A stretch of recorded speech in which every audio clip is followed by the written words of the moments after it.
Hello.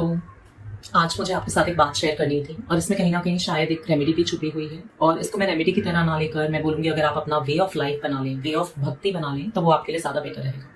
अगर आपने मेरी वीडियोस देखी हैं जो मैंने साल की स्टार्टिंग में डाली थी मेरे यूट्यूब पे, तो उसमें मैंने काफ़ी एक्सटेंसिवली बात करी है कि ये साल सैटर्न का साल है। 2024 adds up to 8। 8 is ruled by planet Saturn, यानी शनि। शनि लेजीनेस देता है, प्रोक्रास्टिनेशन देता है, ऑब्स्टिकल्स देता है, काम रुक रुक के करवाता है। और शनि डिसिप्लिन डिमांड करता है।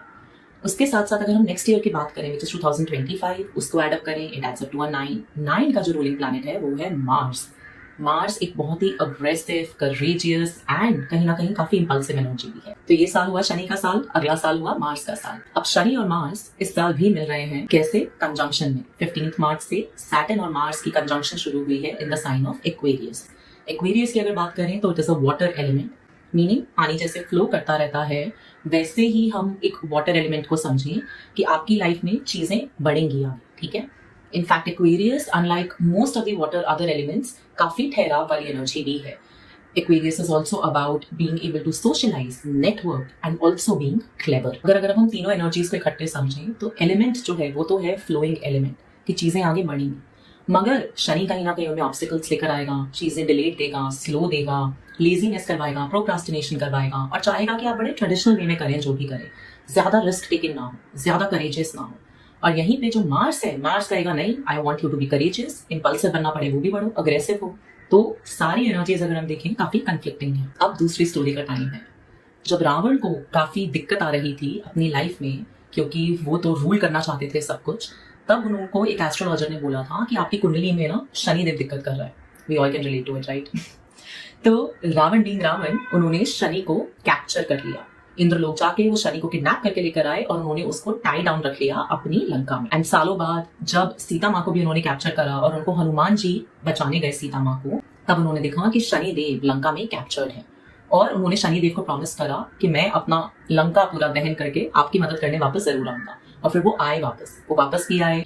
वो उनको कहीं दूर लेकर गए जहां पे उनको काफी ऑयल वगैरह लगा के वापस जीवित करवाया गया, क्योंकि शनिदेव की हालत काफी खराब थी। और वहीं से फिर शनिदेव ने उनको ये प्रॉमिस किया कि दुनिया में जो भी हनुमान जी की पूजा करेगा वो जो शनि के बुरे फल हैं उससे कहीं ना कहीं बच जाएगा या उसके कर्मों से बच जाएगा। तो इसी तरीके से अगर हम इस साल को देखें तो ये सैटर्न का साल है, शनि का साल है।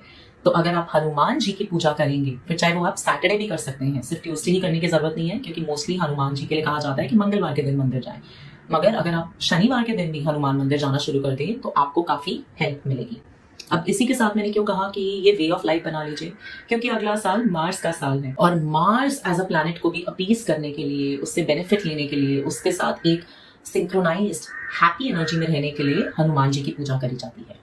एंड सबसे इंटरेस्टिंग चीज, ये वीडियो मैं आपको इस टाइम पे क्यों बता रही हूँ, क्योंकि अभी जो ट्रांजिट शुरू हुआ है, जो कंजंक्शन हुआ है, वो भी मार्स और शनि का मार्स है। तो ये जो सारी कंफ्लिक्टिंग एनर्जीज है ना, आपको एकदम से स्पर्ट ऑफ एनर्जी देंगी टू डू समथिंग और फिर एकदम से डाउन लेकर जाएंगी। तो सबसे पहली चीज आपको क्या ध्यान रखनी है कि आपको आगे बढ़ते रहना है। आपको दोनों प्लैनेट्स की एनर्जी से बोरो करके एक सिस्टम बनाना है, एक डिसिप्लिन बनाना है, छोटे छोटे स्टेप्स लेने हैं। आप जो भी अपनी लाइफ में अचीव करना चाहते हैं उसके लिए किसी भी एनर्जी को लेकर ज्यादा ओवरवेल्म नहीं होना है। एंड अगर आप हनुमान जी के भक्त बन जाएं इस साल ऑनवर्ड्स, अगले साल तक, शायद अगर 2 साल की भक्ति करेंगे तो अपने आप ही विश्वास होकर जिंदगी भर की भक्ति हो जाएगी, तो आपको काफी बेनिफिट मिलेगा। जैसे भी कहते हैं हनुमान जी चिरंजीवी हैं, मतलब वो दुनिया में कहीं ना कहीं अभी भी एग्जिस्ट करते हैं। तो जो भी आपकी प्रॉब्लम्स हैं वो आप हनुमान जी को दे दें। अब आप हनुमान जी की भक्ति कैसे कर सकते हैं? एक तो आप मंदिर जा सकते हैं एवरी ट्यूसडे एंड सैटरडे। जब आप मंदिर जाएं, आप मोतीचूर के लड्डू चढ़ा दें। आप चाहें तो अगर आपका कोई बहुत इंपॉर्टेंट काम रुका हुआ है तो आप उनको कोई भी एक मेटल की रिंग ऑफर कर दें। आप उनपे पान भी चढ़ा सकते हैं।